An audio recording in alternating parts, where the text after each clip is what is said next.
Coach Sam, thanks for the time. We'll start with opening thoughts on the game from each of you and take questions. Tough loss. I'll start. For me as a coach, just coaching against Coach Tierney is always an honor, frankly. Somebody I looked up to as an up-and-coming college coach. So to share, a sideline is always a thrill for me. Disappointing for us. Obviously not a great start to the game. Giving up the 2-2s, I think, hurt us clearly. We didn't get a lot of rhythm going offensively early, and then end of the second half end of the first half into the second half. We challenged our guys at halftime, and I thought we responded. I thought Sam came and gave us great energy. Great production. Frankly, Trey played well. The possession discrepancy obviously hurts us. I made the comment to Coach Cav. Stathakis is as improved as anybody in the league. He's had a really good season and had a really good game. And Zach on the wing. I coach Zach. I love Zach. He's one of the best ground ball guys I've ever been around. So, gave them the ball, and they do a nice job. We switched on a lot of picks, and they take advantage of that. And, offensively, they put 16 on us. So, it's a high-level game. It's a big next 2 weeks for us. We have 3 games in 2 weeks here. So we just got to, keep to our process, believe in ourselves, and, we'll be back fighting next week. Yeah, Coach said it. We started off slow and then, just couldn't dig ourselves out of that hole and sort of punched back a little bit in the third quarter, but it was just hard to come back from that deficit in the first half.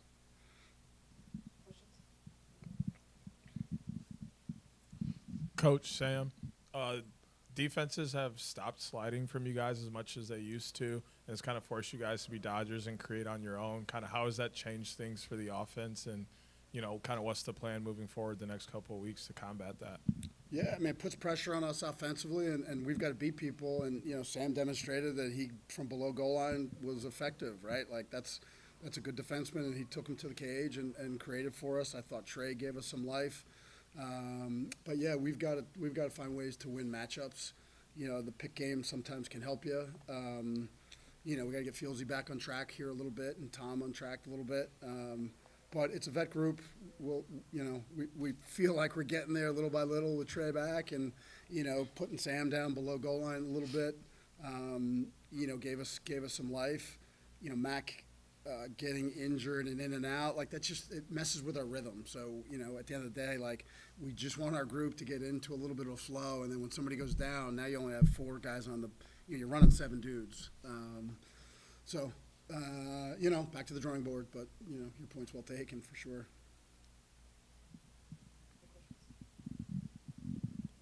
Coach, you talked about the possession battle in your opening statement, and with the face-off, 23-6 advantage for Philadelphia. What do you think you guys need to do to either avoid that happening in the future, or if it does happen again, what do you think you can do to combat it? It is what it is. We feel typically pretty good in face-off defense. It's usually in 18 to 20 seconds.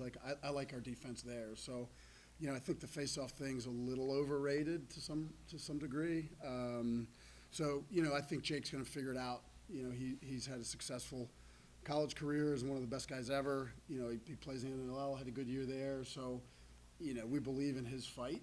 That's why we picked him up. And I think they're pretty good. I think they did a good job here too. So, I don't even know who we play next. I don't know who at the end of the day, it's we've got to battle through, create early offense for ourselves, and be more efficient offensively. That's at the end of the day, that's the answer. Questions on Zoom? Yeah, for both of you guys, Sam, when you're going on your run and you score your 4 goals, best, offensive production game for you so far in your career, just what's kind of going through, your process as you're out there and kind of finding your looks and seeing that they're coming as easy as they were for you, or at least it looked that way. And then, Coach, when you see Sam able to kind of take the game into his own hands, how exciting is that, especially when you're getting Trey back? You're seeing Grant kind of be a feeder to Sam on 2 of those goals. How much more multidimensional does it make your offense when you have Mac in and out of the lineup, when Connor Fields wasn't really on his game tonight, to have somebody like Sam step up like that? Yeah, we talked about it, but they were a little hesitant to slide, and Coach challenged us to to try to dodge hard and beat our guys. And so I think that was just the mindset sort of going into the second half when we sort of realized that. So just trying to take those chances and dodge hard. Yeah, from my perspective, it's exciting. I come at it today, thinking that, it's just a different element for us to really be able to win matchups and dodge from X is a huge, that's a big thing in this game. Especially somebody that gets the ball out and can feed like Sam does. So, we just got to get these pieces working together. Honestly, I think, watching Trey, like Trey's a big timer. Like you can see he's going to make plays. He puts the ball in the back of the net. So, credit to Sam, but I think that's, again, another like real weapon for us in a different, place than he's been the first 5 games. So, I think the best is yet to come, and it's our job to figure out how to gel. And like I said, we just need to be more productive and more efficient on the offensive end, simply put. Yeah, Coach, you mentioned getting Fieldsy going. Where do you think he can be better as a one-on-one dodger or just on that lefty wing, and how do you think you can get him more opportunities down there? Yeah, we tried to. We talked about getting him involved in the face-offs, and again, like that's not a high number, for him. We didn't call his number quite as much. We talked about trying to get him a little lower. Like the last couple of weeks, he's made a couple really dynamic plays where he's drawn doubles, dragged doubles and moved the ball and got everybody else involved. So we're just trying to get him in a little bit more of a team flow. But Fieldsy, man. He's going to produce. We got some guys in ruts here a little bit, and it's just there's plenty of time to figure that out. But he's a dude that's going to put the ball in the back of the net. Any other questions on Zoom? Kyle? Yeah, Coach, I just wanted to get your thoughts on, with Grant tonight, he had 3 assists. What are you liking from him as kind of a feeder out of the midfield and being able to, move the ball around with his passing abilities to get guys more involved? Yeah, we've talked a lot about, passes per possession and letting the ball do the work because, he's a threat as a dodger, obviously, certainly versus a short stick. But his eyes are always up, like he's a distributor. And, we pride ourselves offensively on guys that can win matchups, but then also share the ball and be effective off-ball players. So, he loosens us up, and everybody, when the ball's in his stick, Sam was a beneficiary of it. Like, you know that there's a chance the ball's coming. So, again, we just got to get the pieces flowing together a little bit more. But, Grant obviously is his weapon, and the fact that Sam can handle his business below goal line and we can keep Grant above, doing his thing, I think, really does help us. Zach? Sam, what was working for you there at the beginning of the second half? Were you more comfortable? What did you see? I think just, I was just trying to dodge hard and make some plays, and it worked out. And, you got Grant coming out of the midfield, so it's easy to sort of play the pipes there and try to look for those sneaks. So, just trying to do my role and dodge hard. Chris? Yeah, Coach, Trey coming back to the lineup and having those 2 goals back-to-back there, what was kind of the mindset or strategy as far as reincorporating him into a lineup that's a little bit different than he recognized the last time he was on the field? Yeah, I mean, even at practice yesterday, he sort of gets – Trey's a lacrosse player. He's got a great IQ. We shifted our set at least a little bit, but he just knows how to play and play with other people. Like, he doesn't need the ball to be dominant. He's opportunistic, and he also makes other people better looking to pick and flash. So, I think Tom's excited he's back. Grant's excited he's back, just because of that right-hand side. And he just adds another sort of dynamic element that I think is just, is going to, be another tool for us as we evolve on that end. Any other questions in the room? Yeah, second game of a doubleheader, dealt with some weather in the third and fourth quarter, but the fans, for the large majority of them, stayed in the seats, stayed until the end. For both of you, what does it mean to see the enthusiasm for the PLL, especially in a city like Chicago that's not typically thought of as a place that's a lacrosse hotbed? Yeah, I'll say as a player, it was just a cool experience. walking out to the field right on the water. Just a lot of energy from the fans. It was just a really cool stadium and venue to play in because of how much energy and how passionate the fans were. Pretty cool. Yeah, I mean, I'll give a huge shout out to Chicago. Like, you know, we'll be back is my assumption. Like, you watch that game, you watch the fan engagement, you watch the energy. You know, our guys, as you're walking out to the field, fans are lined, just excited, calling your name. So, yeah, huge props to Chicago for showing out. And, you know, hopefully they enjoyed the product and you know, come back tomorrow, come back next year. Thank you both. Appreciate the time. Thank you.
Coach Connor, Kieran, congrats on the win. We'll start with opening thoughts from each of you and then take questions. Well, thank you, and thanks for being here. I know it's late, and we got guys with flights, and I'm sure you guys want to get out of here too. But really proud of these guys. This was, a watershed victory for us because, it could have gone the same old way, and really proud of these guys. They dug in, they concentrated all week. The 2-week rest probably did us well, but each and every guy. I think we had 9 different guys score, and congratulations to Kieran. 500 points is nothing to scoff at. But really proud of the effort. Our leaders, our older guys, our experienced guys, led the younger guys tonight, and that's a heck of a lacrosse team that we beat. So proud of them, and move on. That's all you can do in this league. Yeah, that's a big one. I mean, 2-time defending champs. We go up early. We knew they were going to claw back. We weathered their storm and threw some punches back and came out with a big win. Yeah, great team win. It's crazy, this league, just how teams can come back so quickly. And credit to them, but honestly, just top to bottom, our team, just our rookies, not playing like rookies anymore. I think the trust in the locker room is everything right now, so we're doing great. Coach, you mentioned how the leaders sort of lifted up some of your younger contributors, but I mean, when you late in the first quarter when Ben scores that 2-pointer, it was spurred a big run for you guys. I mean, how would you just evaluate how he's been able to adjust to the league as just a rookie?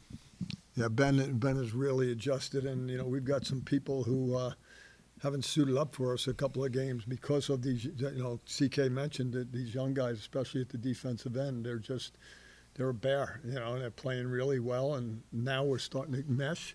And I think that, somebody like Ben, it just comes from confidence.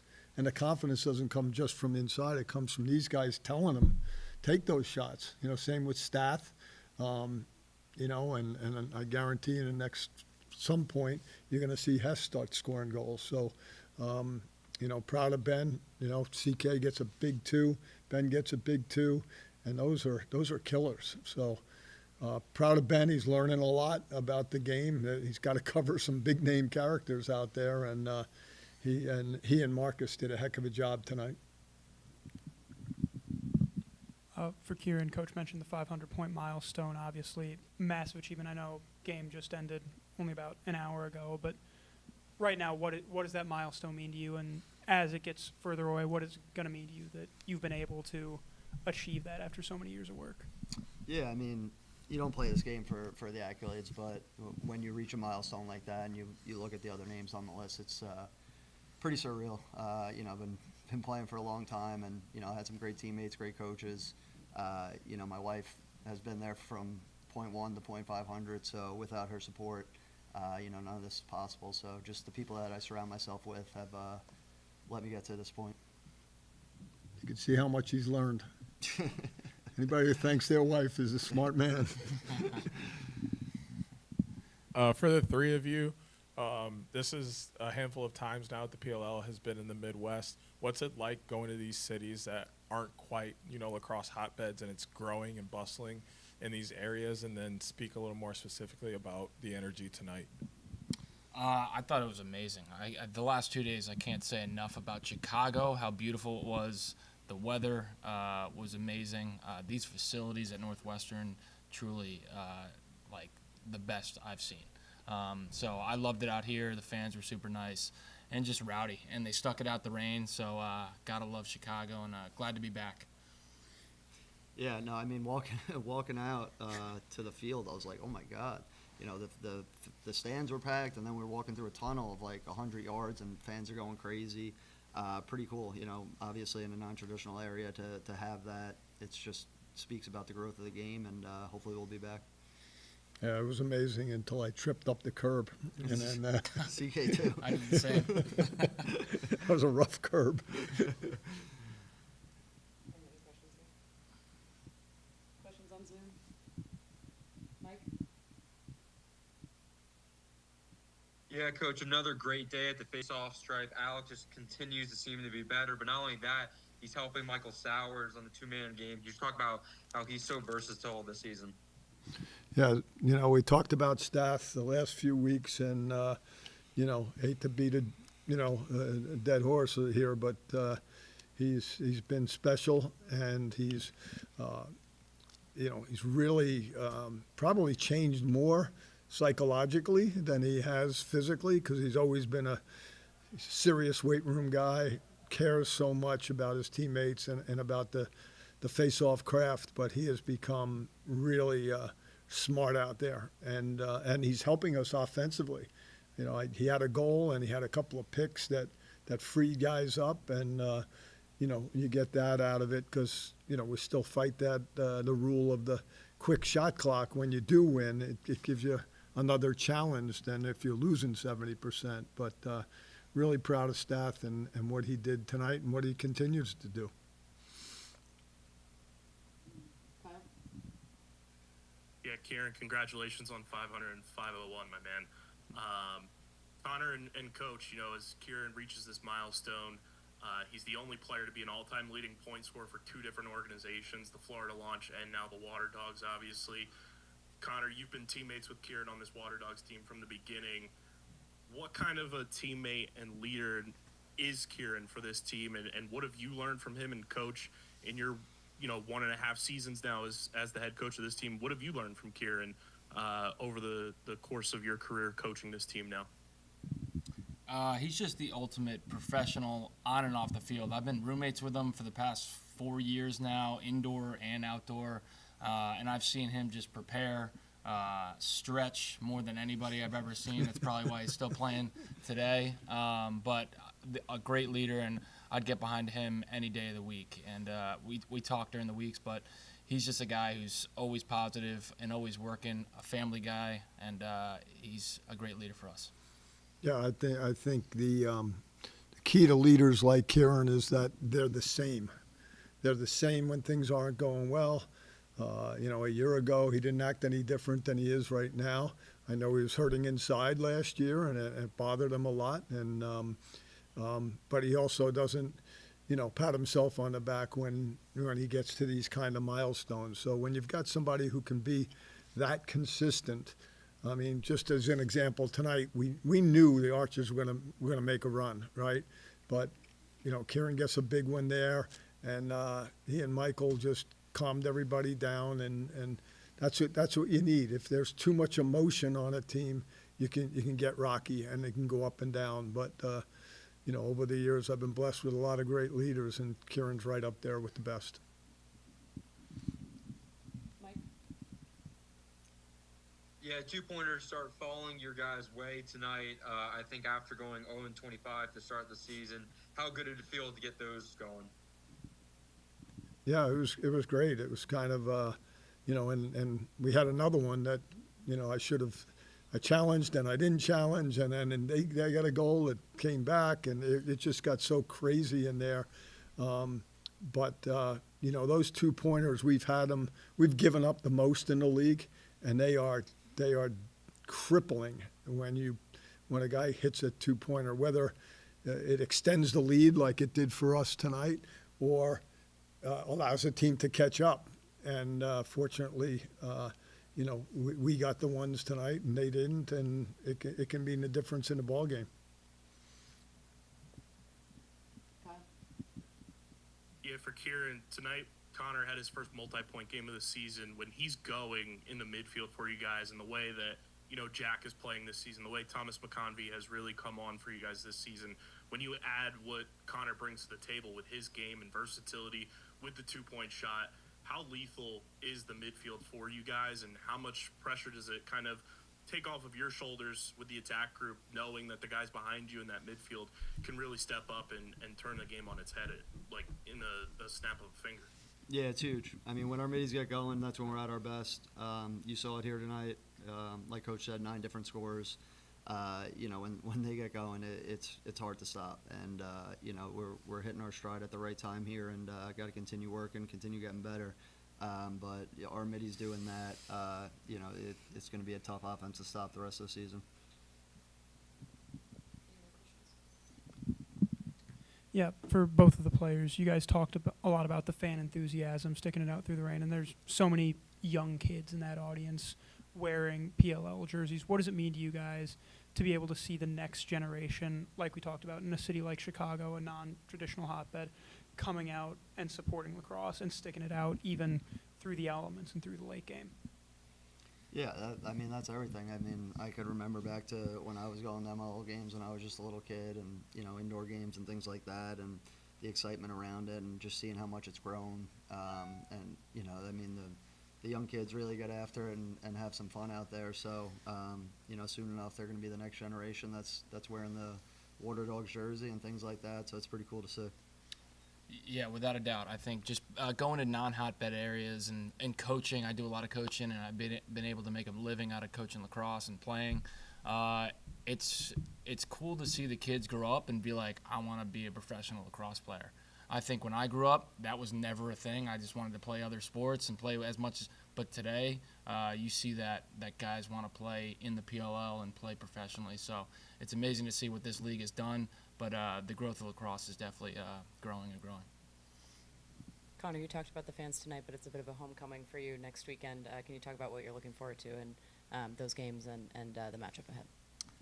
Yeah, grew up playing on that field in Fairfield. Always a fun weekend. A lot of my family and friends are coming out to support, and I'd like to be on the winning side this year. So we're going to continue to work at that, but excited for this week of prep. Thank you all. Enjoy the win. Thank you. Appreciate it, guys.